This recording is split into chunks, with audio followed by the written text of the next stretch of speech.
You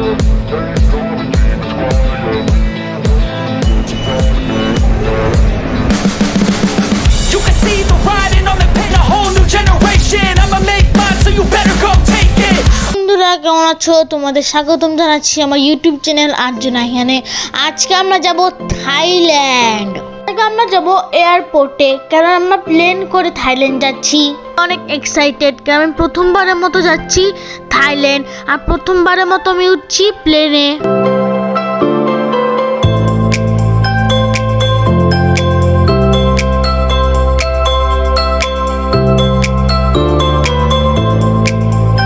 finally আমরা চলে আসছি এয়ারপোর্টে।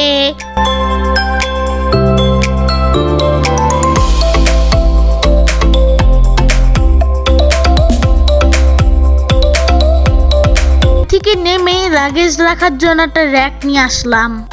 এয়ারপোর্টে ঢুকেই আমাদের লাগেজগুলোকে স্ক্যানারের মধ্যে ঢুকিয়ে দিলাম। লাগেজ স্ক্যান করার পর আমরা চলে যাচ্ছি বোর্ডিং করার জন্য। বোর্ডিং পাস নিয়ে হাঁটতে থাকলাম।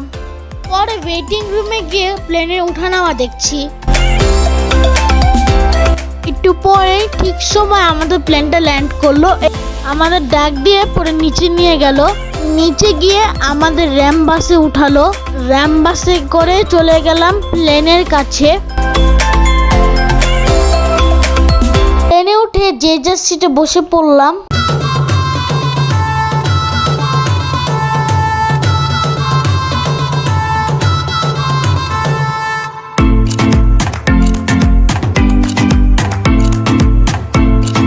ফাইনালি 1 বছর পর আমাদের প্লেনটা ছেড়ে দিল। নাহলে আমি মনে করছিলাম প্লেন আর কোনোদিন ছাড়বেই না। এতক্ষণ ধরে বসে রাখছে, আমার মেজাজই গরম হয়ে গেছে। পরম করুণাময় আল্লাহর নামে শুরু করছি। ব্যাংককের পথে সবাইকে স্বাগত জানাচ্ছি। প্লেন উড়ার আগে কিছু ইম্পর্টেন্ট কথা বলছিল যে মাস্ক কেবল জরুরি অবস্থায় জাহাজ থেকে বের হবার পথ দেখিয়ে দিচ্ছেন। Ladies and gentlemen, now watch the cabin crew carefully in front of you, showing how to use seatbelt, oxygen mask, and exit points for emergency evacuation. আপনার সিট বেল্টটি বাঁধতে হলে প্লেটটি বাঁকালের সাথে হবে আটকে দিন। খুলবার সময় বন্ধ হলে সিলিং এর মুখোশগুলো আপনার সামনে নেমে আসবে। তখন শান্তভাবে একটি মুখোশ টেনে নিয়ে মুখোশের ভেতর থেকে নল ও ধুলো বের করে মুখোশটি আপনার উড়ার সময় আমার এত ভয় লাগছে, আমি এক্সপ্লেন করতে পারবো না।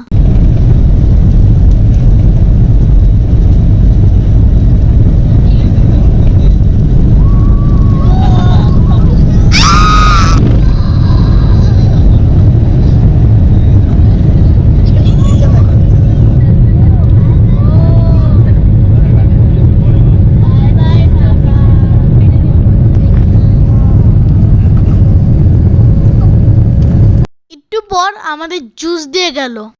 তারপরেই পেয়ে গেলাম লাঞ্চ। খাবারগুলো মজাই ছিল, খেয়ে পেট ভরে গেল। এখনই আমাদের প্লেন ল্যান্ড করবে, আর এখন আমার ভয় লাগতেছিল।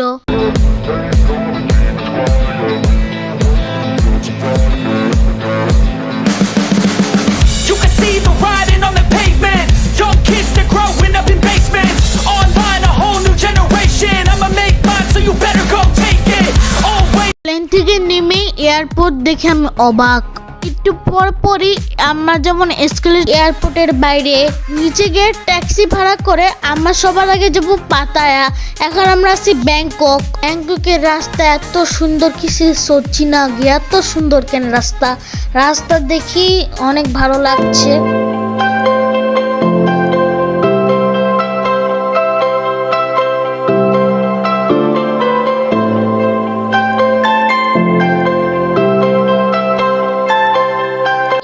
পরে আমাদের অনেক খিদা লাগলো, ভাবলাম একটু ম্যাকডোনাল্ডসে গিয়ে বার্গার খেয়ে আসি। সরি, বার্গার রেস্টুরেন্টের ভিডিও নিতে ভুলে গেছিলাম। বার্গারটা অনেক মজা ছিল। আর একটু পরে বৃষ্টি পড়া শুরু হয়ে গেল। ফাইনালি আমরা চলে আসছি পাতায়াতে। এসে আমরা আর ভিডিও কন্টিনিউ করতে পারি নাই, এর জন্য আমরা সরাসরি রেস্টুরেন্ট থেকে কন্টিনিউ করতেছি। তো এই যে আমরা একটা রেস্টুরেন্ট আসছি, কত হয় না কি কিচেন জানি না। রেস্টুরেন্টের খাবার অনেক মজা ছিল, স্পেশালি টম ইয়াম গুন চিংড়ি দিয়ে তৈরি স্যুপ অনেক মজা। আমরা অর্ডার করেছিলাম ফ্রাইড রাইস, পেড থাই নুডলস আর একটি ফিশ, যেটার নামটা আমি ভুলে গিয়েছি। সেই ফিশ রান্না হতে হতেই চলে আসলো। দেখতে অনেক মজা আর খাইতে তো অনেক মজা, মানে দেখতে অনেক সুন্দর, খাইতে অনেক মজা।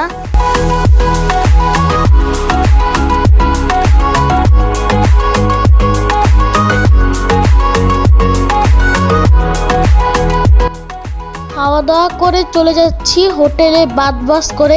এটা হচ্ছে পুলিশের গাড়ির মতো দেখতে, বাট থাইল্যান্ডে এটা ট্যাক্সির মতো, এটাকে বাস বলা হয়। শুভ সকাল সবাইকে।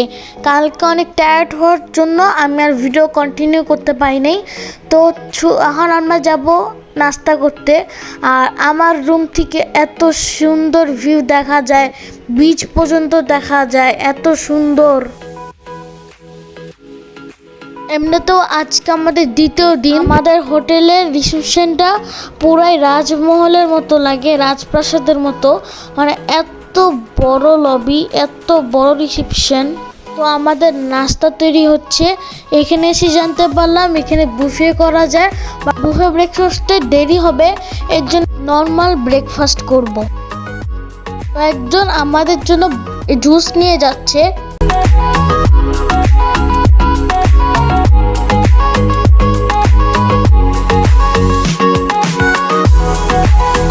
ব্রেকফাস্টে আছে 2টা টোস্ট পাউরুটি, 3-4টা সসেজ, 2টা করে ডিম আর জেলি ও বাটার। খাওয়া দাওয়া করার পর চলে গেলাম swimming pool area. Swimming pool area অনেক সুন্দর। কেউ ভাবতো হোটেলের নামটা বলতে তো ভুলেই গেছি। হোটেলের নাম হলো ওয়েলকাম প্লাজা। দেরি কিসে, জলদি করে নেমে গেলাম সুইমিং পুলে।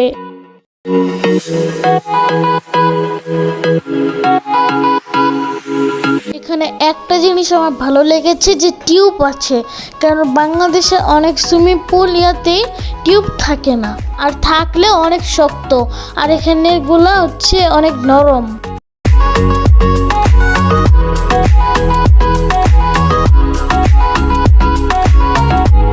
আজকের ভিডিওটা আমার সুইমিং পুলে ডুব পড়া ঢং পর্যন্তই।